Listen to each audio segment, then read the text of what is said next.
कधी समोर चुकलो नाही, एखाद्या स्त्रीचा मी केला अपमानही केला नाही. जीवनात तुला संधी देतोय. विश्वाची माता आहेस ना तू. तरी स्त्री असते ती तुझी पर्यायी माता आहे. पण मातेचं तुला ऐकावंच नाही याच्यासाठी भक्तांना शरण का मातेचे चरण नाही विमुख करतो. तू माझी माता आहेस ना?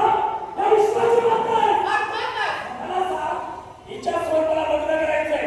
तू लग्न लावून देशील माझं हिच्यासोबत? काय म्हणतो? अरे इच्छेला दोन प्रकारच्या असतात, एक चांगली आणि दुसरी वाईट. अरे तुझ्या इच्छेसाठी त्या स्त्रीची जीवनाची होळी का करू? अरे माझी इच्छा ही तुला अयोग्य वाटते. यांची इच्छा योग्य वाटते. हो, तुझी इच्छा ही वाईट आहे. चांगली इच्छा प्रकट करण्याची माता नक्कीच गुन्हा आहे. पण हक्काला भेटण्याची आणि तुला शिरक्षण करून तर पाठवत जाऊ द्या. तुझ्या हस्ताक्षर आहे आणि शक्ती ही अरे चालेल जा. हे माता तुला सांगते. अरे मुद्द्याची द्विगी भागे प्रचलित नेम शिकता आलेली वही. नावाने नाशिले भवती. पुनरुक्त भाषित स्त्रियग.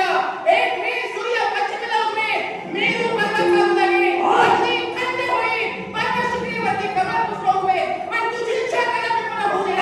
तू म्हणा विद्या विद्या करुणा मैत्रीशी या पंचतत्वाच्या जोरावर तुला विश्वाला जिंकण्याची हिंमत आहे माझ्या. अरे चालेल जा. अरे शत्रूची शिकवण धैर्याचा उच्चार गाठू नको. तुझा जर हिंमत असेल, तुझा जर धोरण असेल, ही माता तुला आव्हान करते. असे करते. भक्तांसाठी एक वेळ, भक्तांच्या रक्षणासाठी